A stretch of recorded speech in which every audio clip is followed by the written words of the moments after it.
It was a Friday evening. I'd just arrived home from work, tired, but relieved to finally unwind. Julia was more dressed up than usual. High heels, a short black dress, and makeup done with extra care. I arched an eyebrow and asked, "Going out?" She paused for a heartbeat, then gave a casual smile. "Oh, I'm just heading out for the night. A friend needs me." Her tone sounded steady, but her eyes flicked away. Something inside me tightened, a nagging sense that she wasn't being honest. Her girls' nights had been happening more often lately.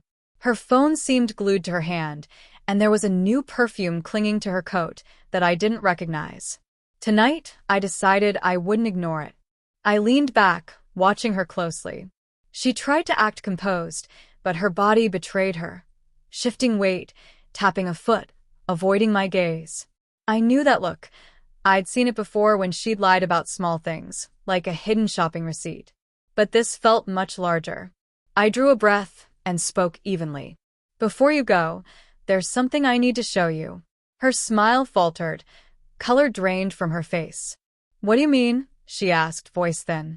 I pulled out my phone, already open to a set of photos I'd been holding for a week. I'd grown suspicious after she said she was helping a friend move last Saturday, but didn't come home until 3 in the morning. By chance, my cousin had been at the same downtown restaurant, and Julia wasn't carrying boxes. She was at a table with a man, laughing, touching his arm, leaning in a way friends don't. My cousin snapped pictures, sent them to me, and warned me to stay calm until I was ready to confront her. I'd waited for the right moment. Tonight was it. I handed my phone to Julia and let her scroll. Her hands trembled as the images revealed her in the floral dress I remembered from that night, seated across from a man I didn't know, leaning in for a kiss. She froze mid-motion, lips parted, no words coming. "So," I said quietly, "where are you actually going tonight? Another moving job? Or dinner with him again?" The room filled with silence, broken only by the quickening of her breath. She clutched her purse like a child caught sneaking out. Julia tried to laugh it off.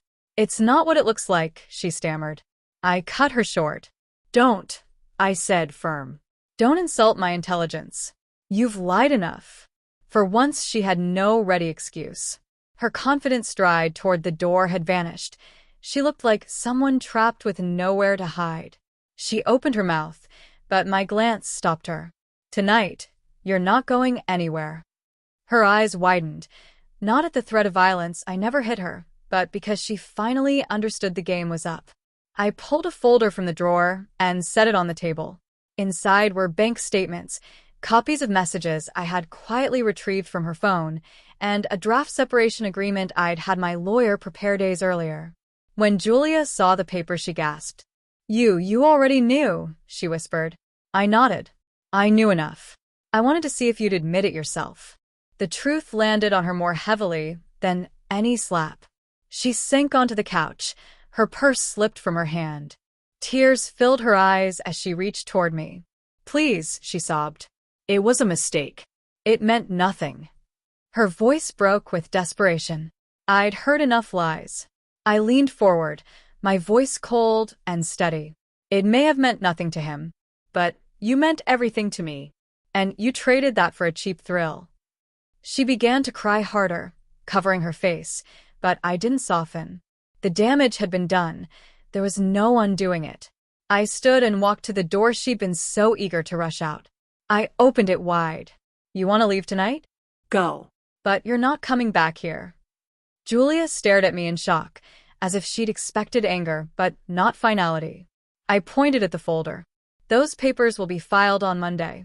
Every penny I earn is protected. You won't touch my savings, my house, or my future. The only thing you're taking with you is regret." Her sobs grew louder, but I didn't waver. As she slowly gathered her things, an odd calm settled over me. The fear and suspicion that had shadowed me for weeks evaporated, and clarity took its place. Julia had chosen long before this night. I was simply delivering the consequence. She passed me with tear-streaked eyes, and no words left to manipulate me. The door shut behind her with a final, heavy sound, a punctuation marking the end of us, and, simultaneously, the start of something new for me. Sitting alone in the quiet house that night, I didn't feel shattered. I felt freed. Julia had tried to live two lives. The lies finally caught up to her. My resolve at the door stopped her cold, stripped away her excuses, and forced her to face the truth she'd buried.